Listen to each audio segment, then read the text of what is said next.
vous savez, je n'aime pas toucher les affaires des... Vous comprenez? Les choses que les autres laissent quand ils partent. D'autant plus que monsieur est parti, comme tu dirais, un peu fâché. J'ignore contre qui, contre quoi, mais pour être parti comme il est parti. Oh, ma fille, il faudrait que je vous la présente.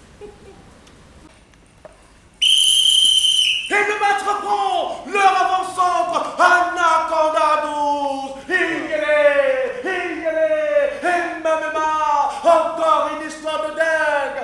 Anaconda 12, c'est son père. La mère d'Anaconda 12 l'avait énervé. Et lui, il a donné un coup de pied dans le ventre de sa femme. Oh, la mère d'Anaconda 12 était enceinte d'Anaconda 12.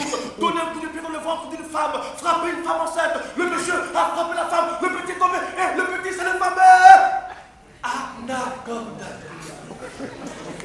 Et le maître prend, notez les gauches, Clopard, il prend la balle, il dribble le premier, il dribble le deuxième, le troisième, le quatrième, il me fait une transversale. Et moi, je joue au 10, j'amortis la balle avec la poitrine, je la dépose sur ma cuisse et la laisse glisser sur mon pied gauche, mon magnum.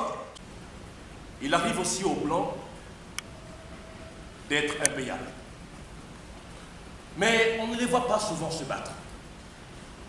Pas aussi souvent qu'à Jimmy. C'est un coup de pistolet qui règle ces générales-là. Les Arabes, c'est le couteau. On a vite fait de rentrer dans les rangs et de devenir nègres. Tout contribue au moins à ça. Le racisme, par exemple, c'est fait pour rendre dingue. Au début, nous voyons cela à la télé, dans les journaux, dans les médias. Cela se passait si loin et cela semblait tellement abstrait que nous avons l'impression que c'était de la fiction. Non, non, non. C'était des actualités. Je ne me sens à l'aise qu'avec des blancs racistes. Avec eux, je suis confiant. Je sais à quoi je m'en tiens. Je sais où je mets les pieds. Tout de suite, je me dis, tiens, voilà un blanc. En revanche, je me méfie de ceux qui ont un ami camerounais ou sénégalais. Les messieurs, moi je connais bien les noirs. Les messieurs, moi j'ai passé 20 ans en Afrique, qui n'écoutent que Mas Davis ou Tikendia Fakoli, qui ne jurent que sur la spontanéité et l'élégance naturelle des nègres. Ceux-là, je m'en méfie. Je ne mets pas en doute leur sincérité, mais je m'en méfie probablement parce qu'ils ont vraiment l'air supérieur. Moi, j'aime les situations tranchées. Tu es raciste, moi je suis raciste. Parce que si tout le monde ne peut pas être noir ou blanc, tout le monde peut moins devenir raciste. Des mots intacts et fermes comme des sangs de vierge. Et il y aura des mots et des mots. Des mots entre guillemets comme une vie entre parenthèses. Des mots pleins et sonores comme des notes de musique.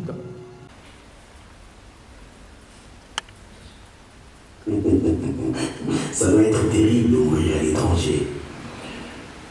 C'est comme si on n'avait jamais vécu. Parce que l'étranger, c'est quelqu'un qui accroche sa vie comme on accroche un manteau à l'entrée d'une maison. C'est quelqu'un qui attend de vivre. Rien que l'idée comme ça, de but en blanc, un matin, un masque entre chez toi, rue Saint-Maur, en plein tabac, et te sens de retourner au village au motif que c'est toi que les anciens, les membres de l'ancêtre à tête de cynocéphale ont choisi pour perpétuer la tradition. Je ne veux rien, juste finir mes études et retourner au pays me dissoudre dans la horde anonyme des fonctionnaires. Je vois les sangs blancs de Souélène, son odeur de femme, et ces sangs blancs soudain gonflé, à m'éclater pour me sortir par les oreilles, me sortir par les yeux, me sortir par le sexe, me sortir par l'anus, et l'empuisant de ses branches entre mes jambes, devenues incroyablement puissantes. Je dirais aussi que le masque continue sa voix égale, sans tenir compte de ma prière. Tu arrives. Alors les anciens se retourneront, ceux de la confrérie se retourneront, le village se retournera pour te voir arriver. Aujourd'hui même, tu seras au village. Je vais les prévenir.